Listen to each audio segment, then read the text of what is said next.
Hai semuanya, di video kali ini kita akan belajar tentang jurnal penyesuaian perusahaan dagang.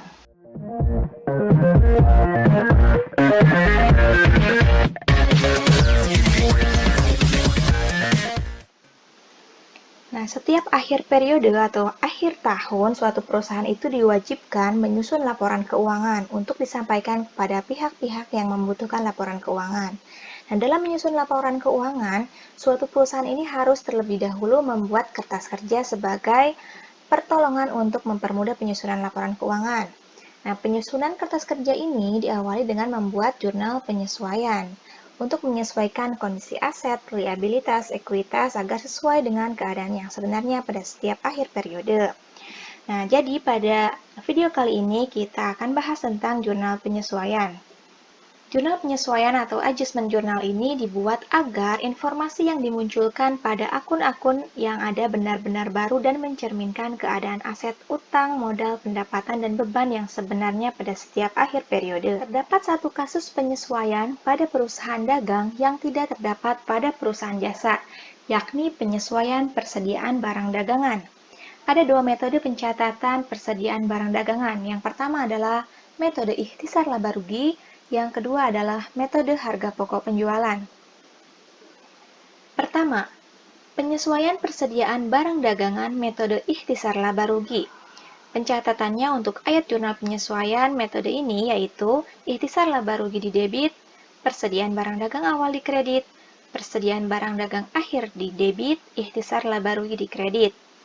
Sedangkan penyesuaian persediaan barang dagangan untuk metode HPP atau harga pokok penjualan yaitu harga pokok penjualan di debit, persediaan barang dagang di kredit, pembelian di kredit, beban angkut pembelian kredit, persediaan barang dagang akhir debit, retur pembelian debit, potongan pembelian debit, dan harga pokok penjualan kredit. Mari kita simak. Pertama, sumber pencatatan persediaan barang dagangan awal. Ini bersumber pada saldo akun persediaan barang dagangan yang ada pada neraca saldo. Biasanya ini terdapat pada bagian keuangan. Sedangkan sumber pencatatan persediaan barang dagang akhir, ini berdasarkan pada perhitungan fisik barang yang belum laku terjual dan dapat dijual pada periode mendatang. Ini biasanya kita bisa lihat pada bagian gudang. Contoh penyesuaian persediaan barang dagangan metode ikhtisar laba rugi.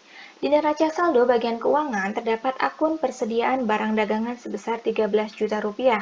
Setelah dilakukan perhitungan fisik di akhir periode oleh bagian gudang, ternyata data persediaan barang dagangan sebesar 12 juta rupiah. Maka, kita akan ketahui bahwa di bagian keuangan ada akun persediaan barang dagangan 13 juta, lalu di bagian gudang ada akun persediaan barang dagangan 12 juta. Ini adalah nominal yang berbeda, karena di bagian keuangan ini adalah tidak update dan harus ada penyesuaian. Maka dibuatlah jurnal penyesuaian untuk metode ikhtisar laba rugi seperti ini.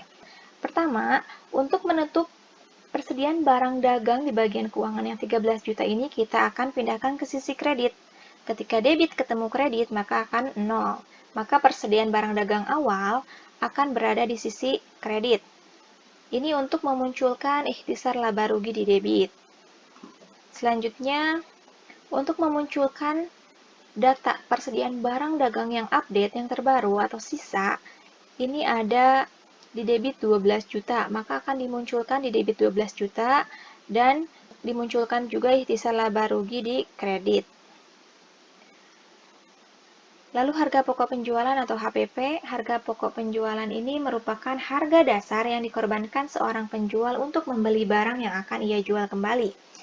Penyesuaian persediaan barang dagangan metode HPP ini terdapat tambahan akun kelompok pembelian, yakni pembelian, beban angkut pembelian, retur pembelian, dan potongan pembelian. Nah, akun-akun ini bisa kalian lihat saldonya dalam neraca saldo. Ini adalah rumus harga pokok penjualan atau HPP, yaitu persediaan awal ditambah pembelian, ditambah beban angkut pembelian, dikurangi retur pembelian, dikurangi potongan pembelian, dikurangi persediaan akhir. Atau bisa kalian ingat dengan tips berikut, yaitu menghitung HPP adalah awal beli angkot, repot di akhir. Jadi persediaan awal ditambah pembelian, tambah beban angkut pembelian, dikurangi retur pembelian, dikurangi potongan pembelian, dikurangi persediaan akhir. Ini adalah contoh penyesuaian untuk persediaan barang dagang metode HPP. Dalam neraca saldo atau di bagian keuangan, kita bisa lihat saldo-saldo akun berikut. Nih, persediaan barang dagang 13 juta, pembelian 27 juta, beban angkut pembelian 500.000, ada retur pembelian di kredit 1.500.000, kemudian potongan pembelian 800.000. Sedangkan di bagian gudang, setelah diupdate ternyata ada stok 12 juta rupiah. Maka kita buat penyesuaian untuk metode HPP seperti berikut. Nah, untuk persediaan barang dagang, pembelian dan beban angkut yang tadinya di debit, kita akan tutup menjadi 0 dengan memindahkannya ke sisi kredit. Lalu dijumlahkan, maka akan mendapatkan hasil harga pokok penjualan di sisi debit. Selanjutnya, untuk retur pembelian dan potongan pembelian dari kredit kita pindahkan ke sisi debit.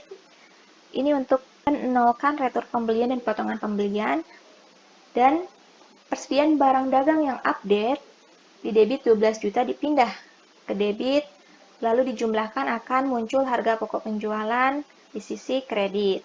Seperti itu.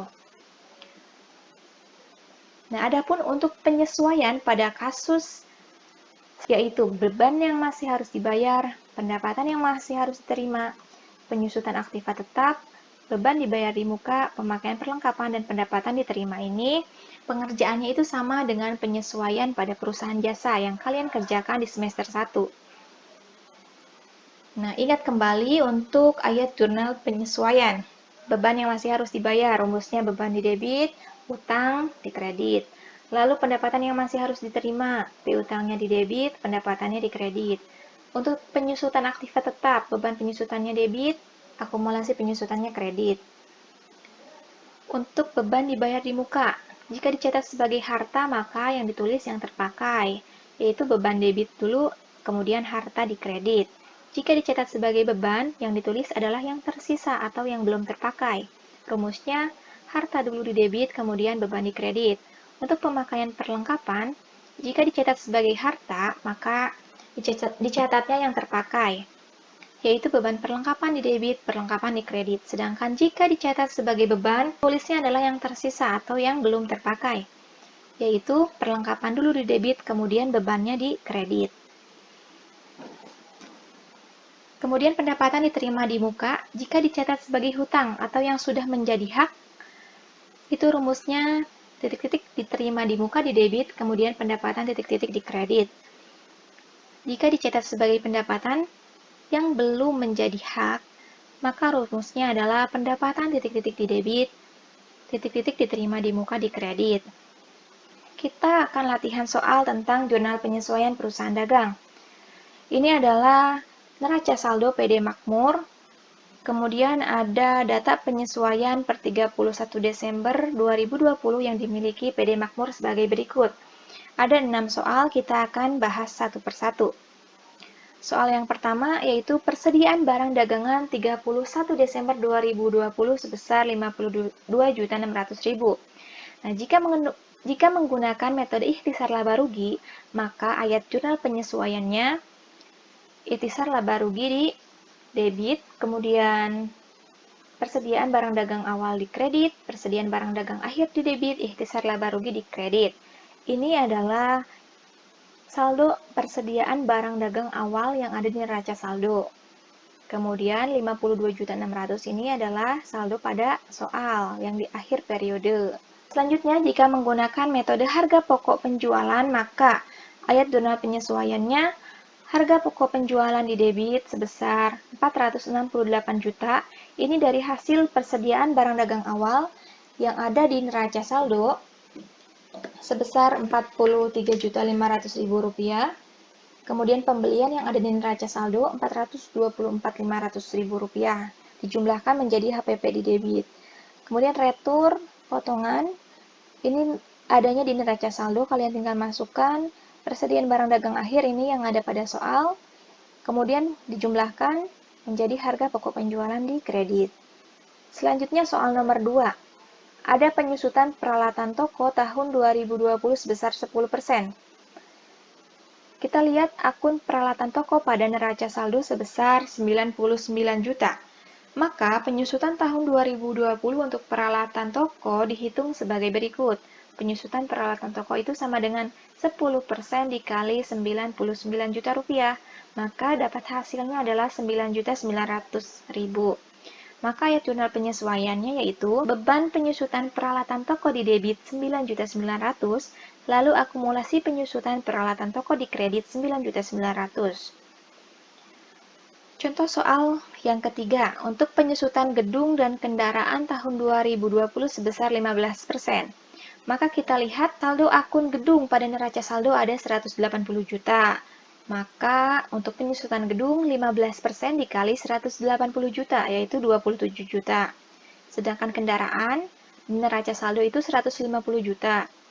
Maka untuk penyusutan kendaraan itu 15% dikali 150 juta, yaitu 22.500.000. Kalian tulis ayat jurnal penyesuaiannya. Pertama, beban penyusutan gedung debit, akumulasi penyusutan gedung kredit sebesar 27 juta, kemudian beban penyusutan kendaraan debit, akumulasi penyusutan kendaraan kredit sebesar 22.500.000.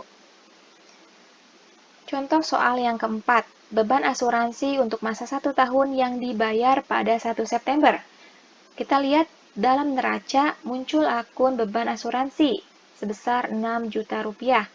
Maka dihitungnya, karena dibayar 1 September, kita hitung dari September, Oktober, November, Desember, yaitu 4 bulan. Maka untuk menghitung beban asuransi periode berjalan yaitu 4/12 dikali 6 juta rupiah. Maka yang terpakai yaitu 2 juta rupiah. Adapun sisanya untuk periode yang akan datang dihitung Januari sampai Agustus 2021, maka ada 8 bulan. Maka beban asuransi yang dihitung untuk periode mendatang itu 8/12 dikali 6 juta rupiah. Hasilnya 4 juta rupiah. Ini adalah yang tersisa atau yang belum terpakai. Karena di neraca itu muncul beban asuransi, maka dicatatnya sebagai beban. Yang dicatat nominalnya adalah yang belum terpakai atau yang tersisa. Maka dibuat AJP, asuransi dibayar di muka, 4 juta rupiah di debit, beban asuransi 4 juta rupiah di kredit. Selanjutnya soal nomor 5, ada beban gaji karyawan yang belum dibayar untuk bulan Desember 6 juta. Kasus tersebut merupakan contoh soal beban yang masih harus dibayar. Maka untuk mencatat beban gaji bulan Desember langsung dicatat sebesar nominal utang gaji yang ada pada soal, yaitu beban gaji di debit 6 juta, utang gaji di kredit 6 juta rupiah. Selanjutnya soal nomor 6, pendapatan bunga bank yang belum dicatat perusahaan untuk bulan Desember sebesar Rp800.000. Kasus ini termasuk pada contoh soal pendapatan yang masih harus diterima. Maka untuk mencatat pendapatan bunga pada bulan Desember langsung dicatat sebesar nominal piutang bunga yang ada pada soal. AJP-nya atau ayat jurnal penyesuaiannya, piutang bunga di debit 800.000, pendapatan bunga di kredit 800.000. Oke, jurnal penyesuaian untuk perusahaan dagang telah dijelaskan. Untuk mendapatkan materi silakan kalian cek di kolom deskripsi, dan jika ada pertanyaan silakan isi kolom komentar, dan jika Anda merasa video ini bermanfaat untuk Anda dan orang yang Anda kenal, silakan like dan share video ini. Dan untuk mendapatkan video terbaru dari channel ini silakan subscribe dan klik tombol loncengnya ya. Saya Tri Wulansari, Guru Ekonomi SMA Yapera. Terima kasih.